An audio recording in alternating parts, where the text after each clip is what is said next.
सबसे कमजोर है। ममता जी जरा एक बार आपसे रिएक्शन लूं, क्योंकि फिर मुझे लोगों के पीछे वापस जाना है। वो कह रहे हैं कि यहाँ से ये वीक लिंक साबित होगा बीजेपी के लिए, जो आखिरी 2 चरण बचे हैं। जरा इस पर बताइए, क्योंकि हम सिर्फ दिल्ली की बात नहीं कर रहे हैं, हम पूरे देश की एक राष्ट्रीय तस्वीर की बात कर रहे हैं। क्या ये 2 चरण खेल बदल सकते हैं? ममता जी। जी धन्यवाद सुचरिता जी। देखिए, जनता जनार्दन होती है और आप जनता से घिरी हुई हैं भारतवर्ष की राजधानी में, और जो उनके मुखार बिंद से निकल रहा है वो सच है कि आएंगे तो मोदी जी। अभी मेरे बड़े भाई ने झमाझम की बात करी तो मैं उनको ये बता देती हूँ, सही बोला आपने, झमाझम वोटों की बरसात हो रही है। दमादम तीसरी बार देश के आदरणीय प्रधानमंत्री मोदी जी की सरकार आ रही है और फटाफट विपक्ष अपना बोरिया बिस्तरा उठा करके भाग रहा है। इसमें कोई दो राय नहीं है, कोई शक की बात नहीं है। अब जहां तक ये बोल रहे हैं कि पूर्वांचल की स्थिति खराब है, यहाँ की स्थिति खराब है, वहां की स्थिति खराब है, मैं अपने भाई को सिर्फ यह बोलना चाहती हूं कि आप 17 याद कर लीजिए, 19 याद कर लीजिए और 22 याद कर लीजिए। आप लोगों ने इससे बड़ी बड़ी बातें बोली थी, इससे बड़े बड़े दावे किए थे, लेकिन हुआ क्या?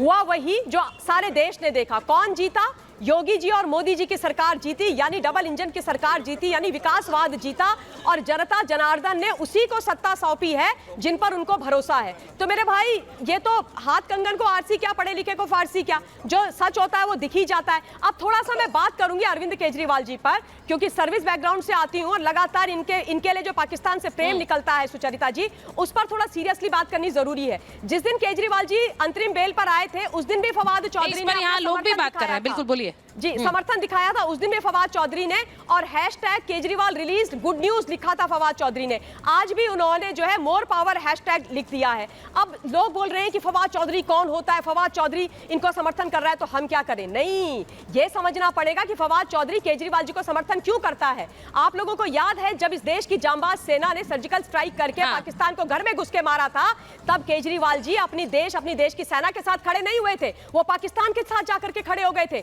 और उन्होंने सबूत मांग लिए थे अपनी सेना से, यानी कि उन्होंने पाकिस्तान के बोल बोले थे। तो ये मांडवली है, ये हमेशा पाकिस्तान के साथ खड़े हुए हैं और पाकिस्तान इनके साथ खड़ा हुआ है, और ये पूरा देश देख रहा है, ये दिल्ली भी देख रहा है और पूरा देश देख रहा है। इसीलिए आप ये मान लीजिए कि 2019 में जैसे इनका सुपड़ा साफ हुआ था ना, जैसा आपने कहा, ममता जी,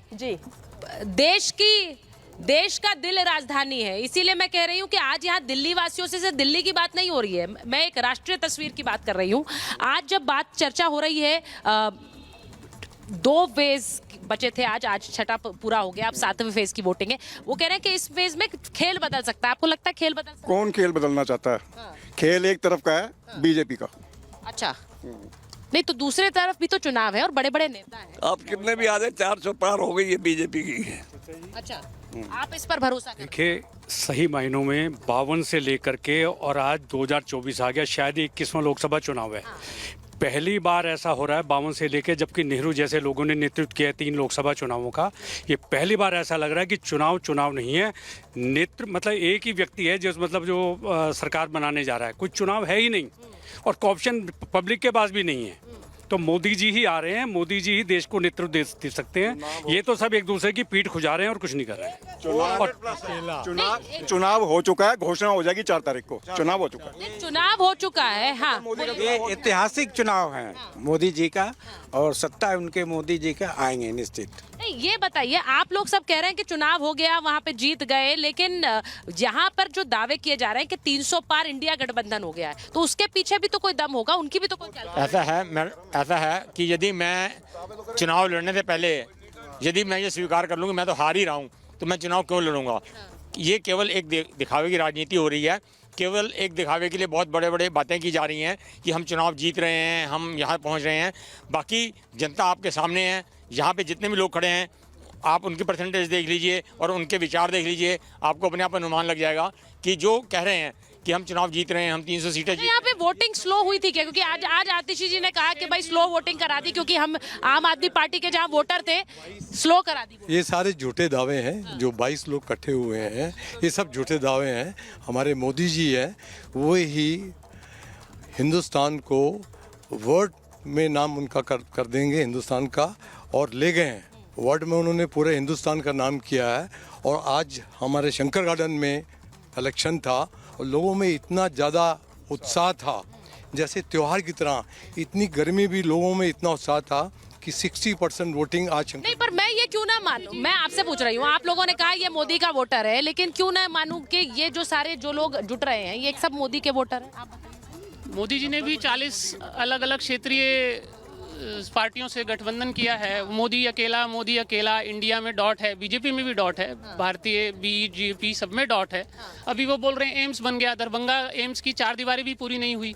जब उसको ग्राउंड रियलिटी पे जाके कोई चेक करता नहीं है, बस जो व्हाट्सएप पे आया वो सारी चीजें बोल दी। ठीक, जब बच्चा पैदा को 10 साल हो चुके हैं, 10 साल पहले जब आए थे तब वो बोल रहे थे गड्ढा है, गड्ढा भरने में टाइम लगेगा।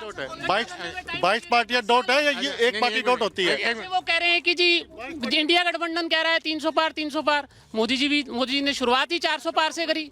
इसी तरह उन्होंने बंगाल में भी बोला, इसी तरह उन्होंने हर एक स्टेट में बोला 200 पार है ना। गोल ऊंचा रखेंगे तभी तो कहीं पहुंचेंगे। 400 पार बोलेंगे तभी 370 तक। ये देखिए, ये कह रहे हैं भाई गोल ऊंचा रखा हुआ है 400। हाँ। मोदी जी अपनी क्षमताओं और अपने जन आशीर्वाद से आगे आए हैं। सिंगल मैन उन्होंने पहले ही चीफ इलेक्शन कमिश्नर को अपनी तरफ कर अब ये नहीं, अब ये आरोप, ये कैसा आरोप है?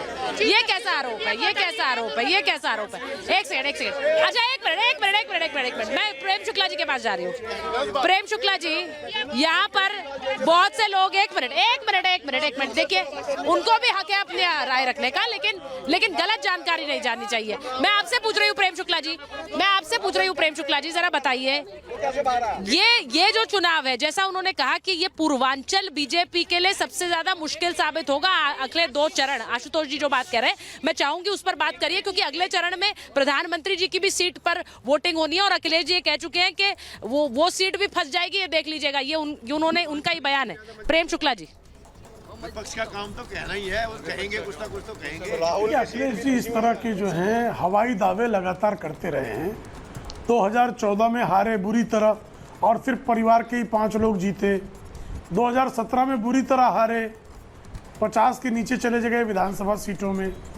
2019 में बुआ बबुआ मतलब मुलायम सिंह यादव के विरोध के बावजूद बबुआ बुआ के चरण के शरण हो गए।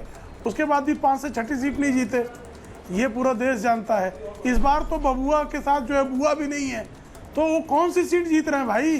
कोई नहीं जीतने वाले। आजमगढ़ बाई इलेक्शन हार गए।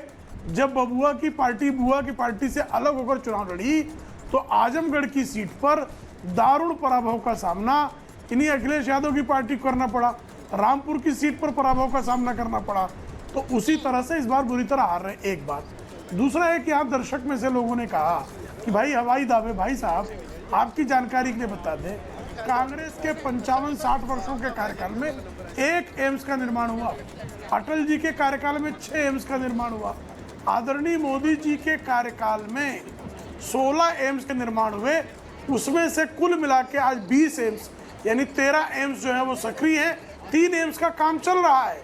तो आप कल्पना कीजिए, 1 एम्स 60 सालों में बनता है, 6 वर्षों में 6 एम्स बनता है और 10 वर्षों में जो 16 एम्स का काम होता है। 13 एम्स जो है वो संचालित हो गए हैं। तो आप जो हवाई बातें कर रहे हैं, कृपा करके थोड़ा पढ़ लिख कर आप भी कांग्रेस की जो पिद्दी गिरोह है उसकी अफवाहों के शिकार ना हो। हाँ, अब प्रेम शुक्ला जी, एक सवाल और मैं जरा अखिल जी के पास जा रही हूँ। अखिल जी, माफी चाहती हूँ, थोड़ा देर से आ रही हूँ क्योंकि जनता इतनी सारी है, सबसे बात कर रही हूँ। अखिल स्वामी जी, एक चीज आपसे पूछूंगी, ये इस पर चर्चा, कोई तरीका नहीं है डिबेट कराने का। आपने मुझे एक टाइम नहीं दिया। सबसे बुजुर्ग आदमी यहाँ पे डिबेट में राहुल गांधी जब वोट करने जा रहे हैं तो इस बार वो वोट करने जा रहे हैं तो वो सीधे जा रहे हैं वहां जहां पर वो कांग्रेस के प्रत्याशी को वोट भी नहीं कर पा रहे हैं। तो इस पर भी चर्चाएं बहुत हुई दिल्ली में कि इस बार राहुल गांधी और प्रियंका गांधी जहां वोट करने जा रहे हैं वो अपने प्रत्याशी को वोट भी नहीं दे पाएंगे। अखिल जी, देखिए, ये बिल्कुल आप डिबेट जिस तरह आप करा रही हैं, सबसे बुजुर्ग आदमी को 72 साल के आदमी को